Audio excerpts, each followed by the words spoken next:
দীপা কি লাবণ্য আর সূর্যকে খুঁজে পাবে? ছদ্মবেশী রুডিকে কি ধরে ফেলবে এবার দীপা? জানতে হলে ভিডিও পুরোটা না টেনে দেখতে হবে। আজকের এপিসোডের শুরুতেই দেখা যাচ্ছে দীপা সবাইকে নিয়ে সূর্য আর লাবণ্যকে খোঁজার জন্য বাইরে যেতে চাইছে, সাথে জয়ও যেতে চাইছে, কিন্তু উর্মি জয়কে ভীষণভাবে বাধা দিচ্ছে। জয় বলছে, উর্মি আমি তোমার কোনো কথাই আজ শুনবো না, লাবণ্য আমার মেয়ে, দাদাই লাবণ্য, এদের প্রতি আমার একটা দায়িত্ব আছে, তোমার মতো নয় শুধু ওষুধ খাইয়েই দায়িত্ব শেষ করে দেবো। বৌদিদি চলো তো, আমিও যাবো, উর্মির কথা শুনবো না। এই বলে সবাই মিলে সূর্য আর লাবণ্যকে খুঁজতে বেরিয়ে যায়। তারা সবাই মিলে ভিডিওতে দেখা ওই গুদামের ভেতরে ঢুকে যায়, আর জয় দীপা দুজনেই ডাক্তারবাবু আর লাবণ্যর নাম ধরে ধরে ডাকতে থাকে। দীপা বলে, এই তো এই তো এই তো এখানে লাবণ্য শুয়েছিল আর এখানে ডক্টরবাবু বসেছিল। ইন্সপেক্টর ওরা কোথায় গেল? একটু আগেই তো ভিডিওটা পাঠিয়েছিল, তখন তো ওরা এখানেই ছিল, এখন এদিকে দেখতে পাচ্ছি না কেন, কোথায় গেল? হে ভগবান, এখন কি হবে? এদিকে রুডি ছদ্মবেশ ধারণ করে একটা গাড়িতে করে লাবণ্য আর সূর্যকে ওই গুদাম থেকে অন্য কোথাও ট্রান্সফার করে দিচ্ছে, যেন তারা গিয়ে ওই খালি গুদামে খুঁজে আসে কিন্তু তাদেরকে খুঁজে না পায়। লাবণ্য আর সূর্য অজ্ঞান অবস্থায় গাড়ির পেছন সিটে শুয়ে রয়েছে, আর রুডি বলছে, দীপা সেনগুপ্ত তুমি আমাকে অনেক জ্বালিয়েছ, তোমাকে যদি আমি সারা শহরময় দৌড় করিয়ে নাও বেড়াচ্ছি তো আমার নামও রুডি নয়। যেরকম আমি জ্যান্ত হয়েও ভূত সেজে সারা দুনিয়াময় ঘুরে বেড়াচ্ছি, তোমাকেও আমি একইভাবে ঘোরাবো। তুমি ঘুরবে কিন্তু আমায় দেখবে, ছুতে পারবে না, দেখবে ছুতে পারবে না, খুব মজা হবে। এইদিকে হঠাৎ দীপার মাথায় আসে, আচ্ছা ইন্সপেক্টর, ওই যে মহিলাটাকে দেখেছিলাম, আপনি যে বলেছিলেন বিদেশি মহিলা, উনি কোথায় আছেন এখন? সবাই সন্দেহ প্রকাশ করে দীপাকে জিজ্ঞেস করলো, ওটা মিশকা ছিল না তো? দীপা বলল, না না, ওটা মিশকা ছিল না, মিশকাকে আমি খুব ভালো করে চিনি, আমার মতো কেউ চেনে না, ওটা মিশকা ছিলই না, মিশকা এতটা লম্বা নয়। এই মহিলাকে দেখে আমার কেমন যেন একটা সন্দেহ হয়েছিল, আর মহিলাটা বেশ লম্বা, কিছুই বলছে না, মুখটাও ঠিক করে দেখা যাচ্ছে না। এইদিকে রুডি সূর্য আর লাবণ্যকে নিয়ে একটা দোকানের সামনে থামলো, আর দোকানে গিয়ে বলল, দাদা একটা জলের বোতল দিন তো। দোকানদার এই মহিলাকে একটু অন্যরকম দেখতে পেয়ে খুব মজা পেল, আর বলল, ও জলের বোতল, ঠিক আছে দিচ্ছি, 10 টাকা দাম। রুডি বলল, দিন না দাদা, ছোট হলেও চলবে। এরপর দোকানদার তাকে জলের বোতল দিলে সে জল খেতে খেতে নিজের মোবাইলটা বের করলো, আর মোবাইলটা বের করে নাটক করতে লাগলো, বললো, ওহ ব্যাটারিটাও লো হয়ে গেছে। এরপর দোকানদারকে গিয়ে বললো, দাদা দেখুন না, আমার মোবাইলের ব্যাটারিটাও শেষ হয়ে গেছে, আমার একটা ইম্পর্টেন্ট কল করার ছিল, আপনার মোবাইলটা একটু দেবেন, তাহলে খুব উপকৃত হতাম। দোকানদার হেসে মোবাইলটা দিয়ে দিল, আর রুডি মোবাইলটা নিয়ে দূরে গিয়ে দীপাকে ফোন লাগালো। এদিকে দীপারা গুদাম থেকে বেরিয়ে যাবে এমন সময় বলল, দাঁড়াও দাঁড়াও, একটা আননোন নম্বর থেকে কল এসেছে। এই বলে ফোনটা রিসিভ করলো। ওপার থেকে বলা হলো গো ব্যাক, মানে দীপাকে ফিরে যেতে বললো। দীপা জিজ্ঞেস করলো, কে কে বলছেন আপনি, কে বলছেন বলুন। বলতে বলতে রুডি ফোনটা রেখে দিল। অবিনাশ জিজ্ঞেস করলো, কি হলো দীপা, কে ফোন করেছে? দীপা নিজের মোবাইলটা দেখিয়ে বলল, দেখুন না, এই আননোন নম্বর থেকে ফোন এসেছে, বললো আমাকে ফিরে যেতে।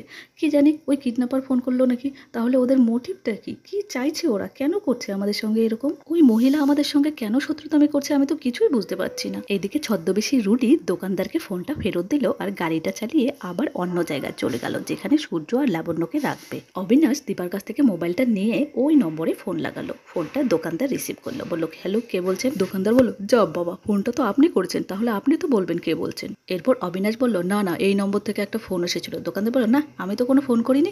অবিনাশ বলল, হ্যাঁ আপনার নম্বর থেকে ফোন এসেছে বলেই তো ফোন করলাম। দোকানদার কিছু বলতে না চাইলে অবিনাশ বলল, আমি এক্স ইন্সপেক্টর, পুলিশে আছি। ভয় পেয়ে দোকানদার বলল, হ্যাঁ হ্যাঁ ঠিক আছে, আপনারা আসুন, আমার দোকানে সিসিটিভি আছে, ফুটেজটা দেখলেই আপনারা বুঝতে পারবেন। অবিনাশ দোকানদারকে আরও বলল, আপনি ওখানে থাকুন, সিসিটিভি ফুটেজটা বের করে রাখুন, আমরা আসছি। এইদিকে সেনগুপ্ত বাড়িতে সোনা চিন্তায় কিচ্ছু খাচ্ছে না। রূপা একটা দুধের গ্লাস নিয়ে এসে বললো, সোনা দুধটুকু খেয়ে নাও, তুমি সারাদিন কিছু খাচ্ছ না, বাবা চলে গেছে, আমারও তো টেনশন হচ্ছে, বলো আমি তো ভেঙে পড়ছি না, কিছু না খেলে হবে? এরপর তো তুমি শরীর খারাপ করবে, তুমি অসুস্থ হয়ে যাবে, সোনা দুধটুকু খেয়ে নাও, সব ঠিক হয়ে যাবে, মা আছে তো, সব ঠিক করে দেবে মা। অনুজা রূপাকে আবার টিপ্পনি কাটতে শুরু করলো, বললো, এ কি রূপা, তোর এত দরদ কোথায় ছিল এতদিন? এই বিপদের মধ্যে সোনা এবং রূপা কেউই কিন্তু অনুজার কথায় কান দিল না। রূপা আবারও তাকে অনুরোধ করলো, সোনা তুমি খেয়ে নাও, কিছু খেয়ে নাও। এই বলে সোনা কিন্তু রূপাকে জড়িয়ে ধরলো, আর দুজনে মিলে কাঁদতে লাগলো। উর্মি বলল, যত সব ন্যাকামি। এমন সময় কুন্তলা এন্ট্রি নিল বাড়িতে। কুন্তলা রূপার বুকের মধ্যে সোনার মাথাটা দেখতে পেয়ে বলো, আরে সোনা তুমি ওখানে কী করছো? এসো মা, মা আমি এখন এসে গেছি, তুমি আমার কাছে এসো। সোনা মা টেনশন করো না, তুমি বাবাকে নিয়ে চিন্তা করছো তো, কিচ্ছু হবে না, আমি বলছি তো আমি এসে গেছি, মা এসে গেছে, বাবা ঠিক ফিরে আসবে, তুমি আর চিন্তা করো না সোনা মা।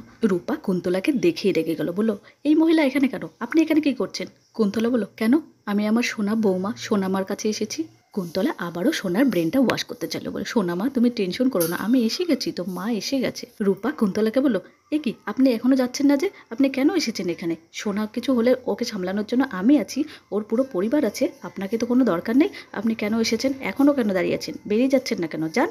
এরপর কুন্তলা বলল, আমি আবারও বলছি, আমি আমার সোনা বৌমার কাছে এসেছি। সোনা বৌমার মনটা খারাপ, তাই আমি ওকে সান্ত্বনা দিতে এসেছি, ওর পাশে থাকতে এসেছি। রূপা বলল, আপনার কোনো দরকার নেই, আপনি এক্ষুনি বেরিয়ে যান এখান থেকে। কুন্তলা বলল, তুমি বললেই তো আমি এই বাড়ি থেকে বেরিয়ে যাব না? এটা আমার সোনামার বাড়ি, বাড়ির অন্য কেউ তো কিছু বলছে না, তুমি কেন অত কথা বলছো?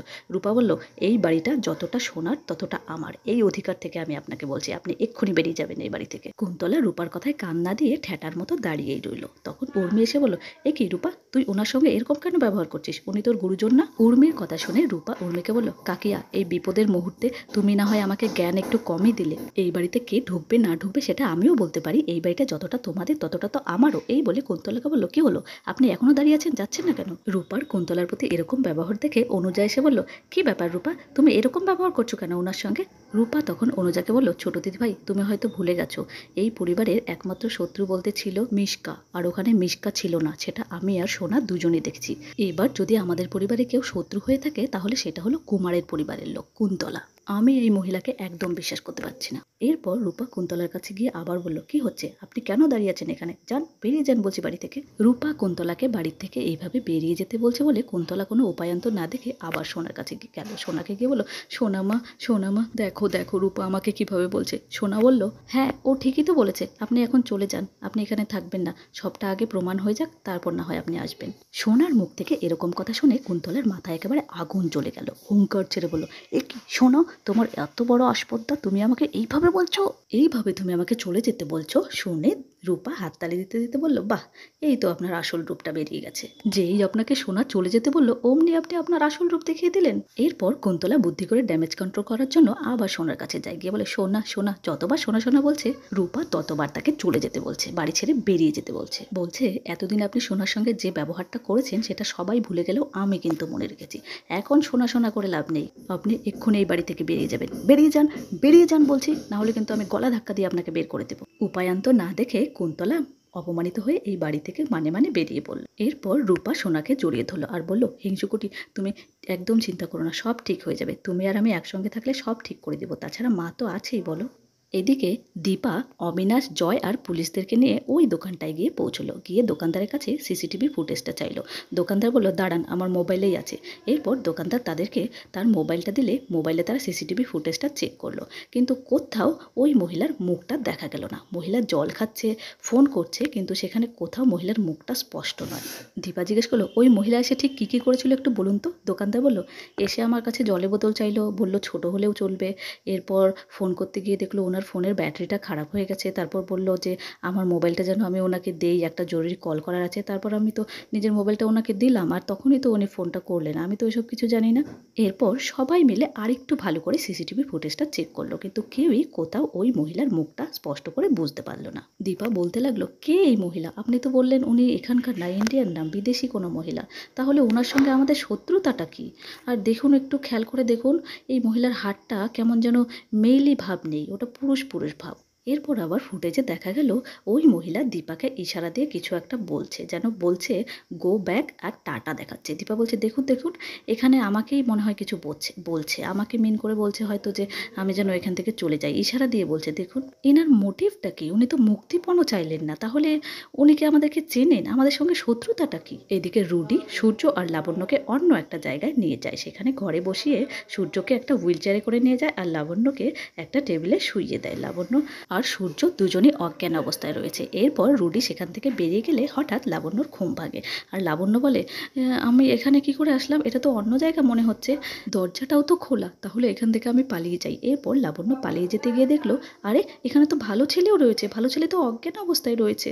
না, ভালো ছেলেকে এখানে ছেড়ে দিয়ে আমি একা পালিয়ে যেতে পারি না, আমাকে এখান থেকে ভালো ছেলেকে উদ্ধার করতে হবে, ভালো ছেলেকেও নিয়ে যেতে হবে, আমাদের দুজনকে ভালো মায়ের কাছে ফিরে যেতে হবে। কিন্তু আমি তো ছোট, ভালো ছেলেকে আমি নিয়ে যাবো কী করে? ও, ভালো ছেলে তো এই হুইল চেয়ারে বসা রয়েছে, ভালো ছেলে তো এর আগেও হুইল চেয়ারে বসেছিল, আর তখন তো আমি ভালো ছেলেকে ঠেলে নিয়ে যেতে পারতাম, তাহলে এখনও আমি ভালো ছেলেকে ঠেলে নিয়ে যেতে পারবো, দেখি একবার চেষ্টা করে। এই বলে লাবণ্য ভালো ছেলের কাছে গিয়ে ডাকতে লাগলো, ভালো ছেলে, ও ভালো ছেলে, ওঠো ভালো ছেলে, দরজাটা খোলা আছে, আমাদেরকে পালাতে হবে, আর ঘুমিয়ে থাকলে চলবে না।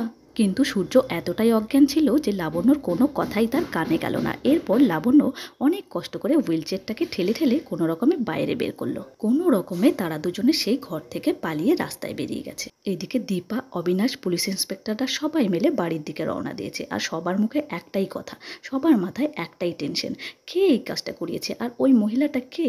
ওই মহিলা ভীষণ রহস্যময়ী, ওনার হাতটাও কেমন যেন পুরুষ পুরুষ ভাব। আর উনি মিশকা তো নন, মিশকার থেকে অনেকটা লম্বা। মিশকা তো আমি খুব ভালো করেই চিনি। আর উনি কিডন্যাপ করিয়েছেন ঠিক আছে, কিন্তু কোনো মুক্তিপণও তো চাইলেন না। তাহলে ব্যাপারটা কি, হচ্ছেটা কি? এইদিকে ছোট্ট লাবণ্য ডাক্তারবাবুকে হুইল চেয়ারে করে ঠেলে ঠেলে খুব কষ্টে নিয়ে যাচ্ছে আর বলছে, আমি এখনো পারছি না কেন, আমি এখনো কেন এত ছোট আছি, আমার খুব কষ্ট হচ্ছে, আমি পারছি না, নিয়ে যেতে পারছি না। এই বলে লাবণ্য রাস্তাঘাটের গাড়ি থামানোর চেষ্টা করলো, কিন্তু কোনো গাড়ি আর থামলো না। এরপর লাবণ্য এক বাইকে যাওয়া কাপলকে থামানোর চেষ্টা করলো। দুজন থামলো বটে, কিন্তু মহিলাটি তার হাজব্যান্ডকে বলল, না না তুমি থেমো না, এই বাচ্চাকে দিয়ে নিশ্চয়ই কোনো ফাঁদ পেতেছে, আমরা যদি থামি এরপর সর্বস্ব আমাদের লুটে নেবে, তখন কি হবে? এই বাচ্চার মায়ায় তুমি গলে যেও না, চলো চলো, এখানে আর দেরি করে লাভ নেই, চলে যাও এখান থেকে, চলো চলো। লাবণ্য বলতে লাগলো, না না আপনারা ভুল ভাবছেন। কেউই তাদেরকে সাহায্য করছে না। লাবণ্য হেল্প হেল্প করে চিল্লাচ্ছে আর কাঁদছে, বলছে আমাদের দুজনকে ভালো মায়ের কাছে ফিরে যেতে হবে, ভালো মা আমাদের জন্য টেনশন করছে। এইদিকে একটা বাইক এসে একটা গাড়িতে লাগিয়ে দিয়েছে আর ওই গাড়ির হেডলাইটটা ভেঙে গেছে। দুজনে মিলে সে কি রাস্তায় বচসা। লাবণ্য তাদের উদ্দেশ্যে বলছে, এ কি আপনারা রাস্তায় দুজনে ঝগড়া করছেন কেন? কেউ তো আমাদেরকে একটু হেল্প করুন, আমাদেরকে একটু বাড়ি পৌঁছে দিন প্লিজ। হঠাৎ দীপা গাড়ি থেকে বলে উঠলো, ওটা লাবণ্যর গলা না? লাবণ্যর আওয়াজ শুনতে পেলাম আমি। দাঁড়ান দাঁড়ান, গাড়িটা থামান, আমি লাবণ্যর কথা শুনতে পেয়েছি, লাবণ্য এখানেই কোথাও আছে, ওরা দুজনে এখানেই আছে, একটু থামান থামান। কৃষ্ণ বলল, না না মা, এখানে লাবণ্য কোত্থেকে আসবে? আপনি হয়তো ওদের কথাই ভাবছেন, তাই কান দিয়ে ওদের আওয়াজই শুনতে পাচ্ছেন। দীপা বলল, না না আমার ভুল হচ্ছে না, তোমরা দাঁড়াও, গাড়িটা একটু থামাও, আমি একটু দেখি, আমি লাবণ্যর গলা স্পষ্ট শুনতে পেলাম। এরপর জয় বলল, ঠিক আছে থামান একটু গাড়িটা, পেছান দেখি, ব্যাক করুন, গাড়িটা ব্যাক করুন, থামান। এরপর গাড়িটা থামিয়ে সবাই মিলে নেমে ওই ঝগড়ার মধ্যে গিয়ে পড়লো। দীপা তাদেরকে রিকোয়েস্ট করে বলল, আচ্ছা আপনারা কি এখানে কোনো বাচ্চাকে দেখতে পেয়েছেন? লোকটি বলল, আর বাচ্চা? আমার গাড়ির হেডলাইট ভেঙে গেছে আর আপনি বাচ্চার কথা জিজ্ঞেস করছেন? অবিনাশ বলল, না না আপনি সরে যান, এটা আমাকে হ্যান্ডেল করতে হবে। গিয়ে বলল, এই আপনারা এখানে কি করছেন? ঝগড়া করবেন তো রাস্তায় কেন, বাড়ি গিয়ে ঝগড়া করুন। লোকটি বলল, কে হে আপনি? আপনি কি পুলিশ নাকি? অবিনাশ বলল, দেখতে চান? যখন থানায় ঘাট ধরে ভরে দেবো না, তখন বুঝতে পারবেন আমি কে। এই কথা শুনে দুজনে ভয় পেয়ে চলে গেল। আর এইদিকে লাবণ্য সূর্যকে নিয়ে চিৎকার করে হেল্প চাইছে, বলছে, হেল্প, কেউ তো আমাদের বাড়ি পৌঁছে দিন প্লিজ, আমাদের একটু হেল্প করুন, কেউ বাড়ি পৌঁছে দিন প্লিজ। লাবণ্য তার ভালো ছেলেকে নিয়ে আবারও রাস্তায় মানুষের কাছে সাহায্য চাইছে, কিন্তু কেউই তাকে সাহায্য করছে না।